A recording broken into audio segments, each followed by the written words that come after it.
Hello and welcome to Let's Talk Careers with Sarah. Today's episode is all about how I review the Act 1 movie and how it applies to real life. So let's get started. I need to look professional.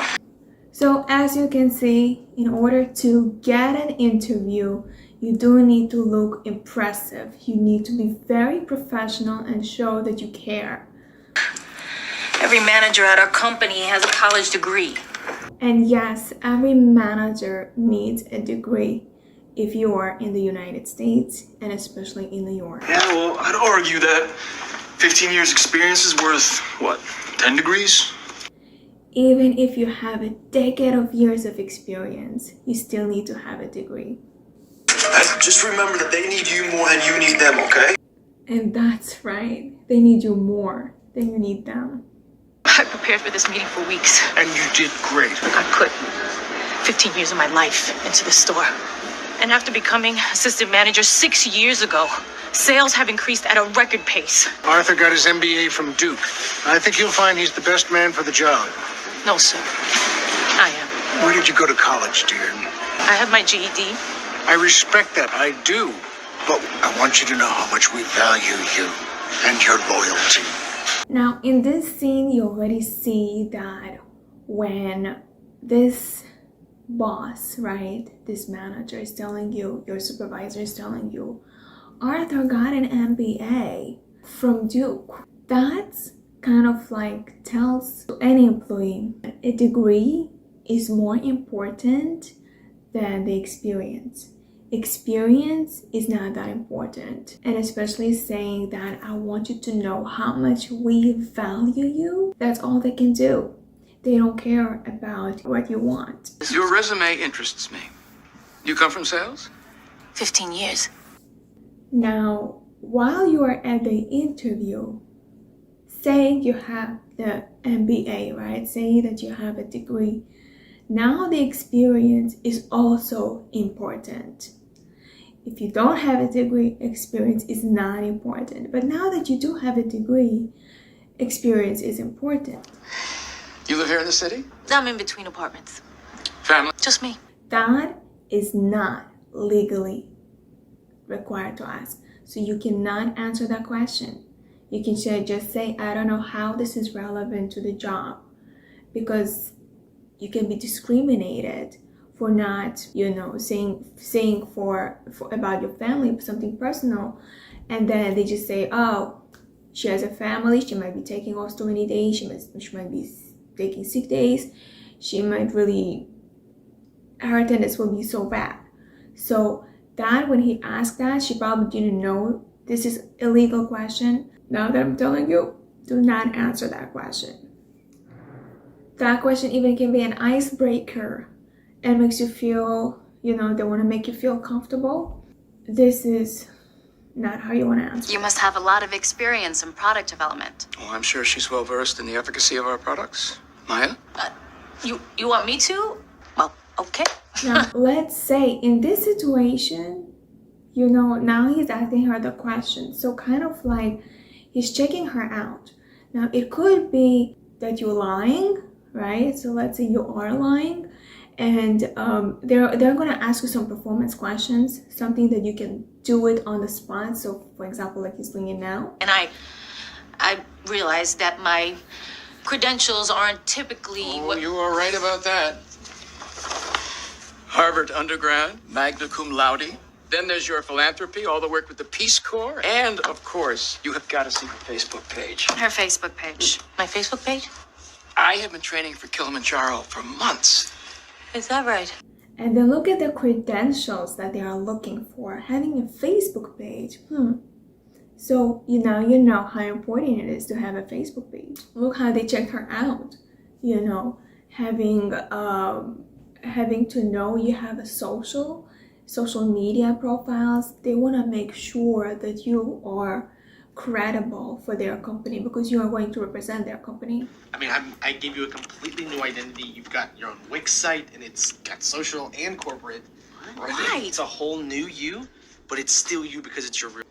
I was gonna use your porn name, but you don't even use your legal name anymore. So My porn name? yeah, personal name. I've got everything. I've got your school records, employment history. I mean, the FBI couldn't debunk this, so it's basically real.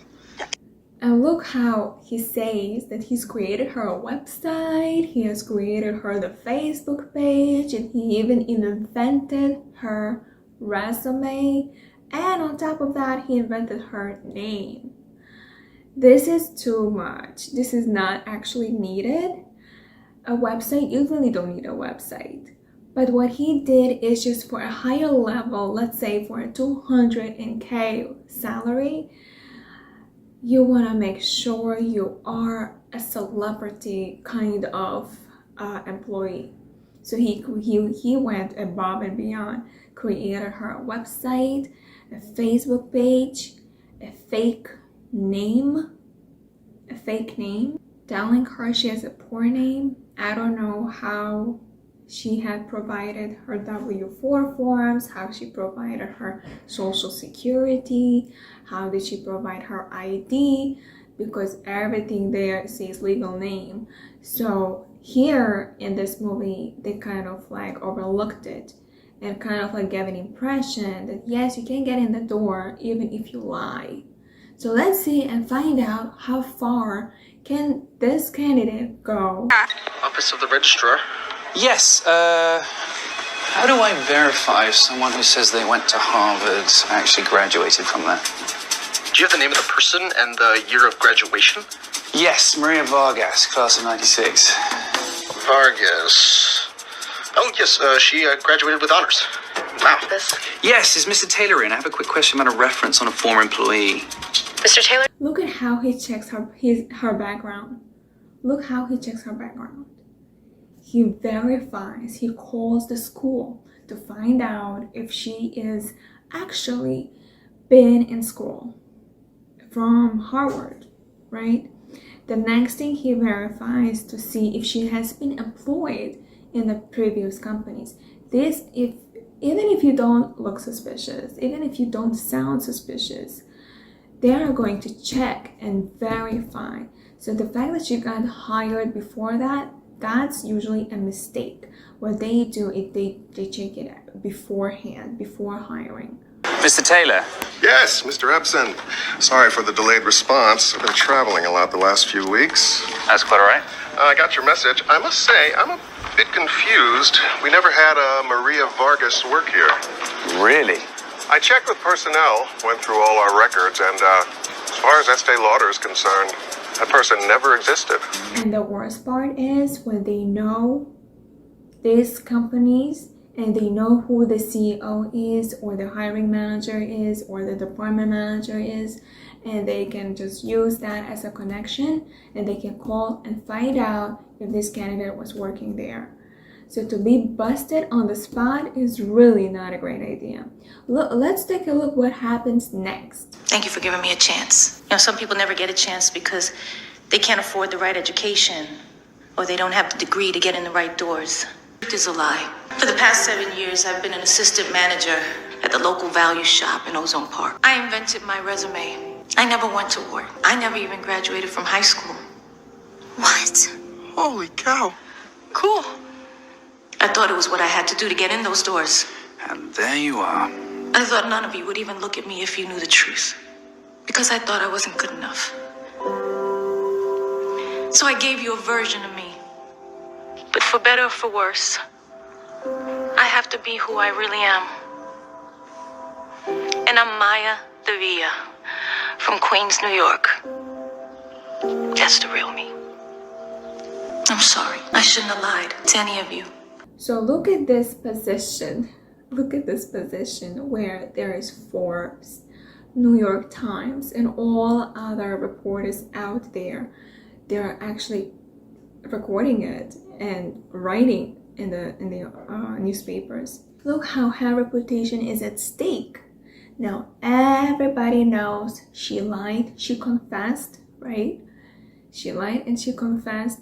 And who do you think will want to hire her now?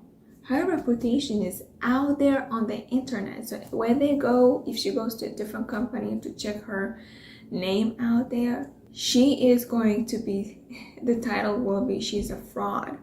She lied her name, she lied on her resume, she lied her reputation. She did a great job, but she lied. So that is kind of like an axe to all the career that she's gonna have in the future, unless she opens up her own business. So I really don't want you to go through that, but I want you to tell me in the comments, what is your takeaway? How did you feel about it? Did you ever thought of writing your own resume with lots of inventions? Let me know in the comments. Give me a like for this video if you liked it, and also hit the subscribe button and stick around with me to watch these 2 videos, and I'll see you in the next video.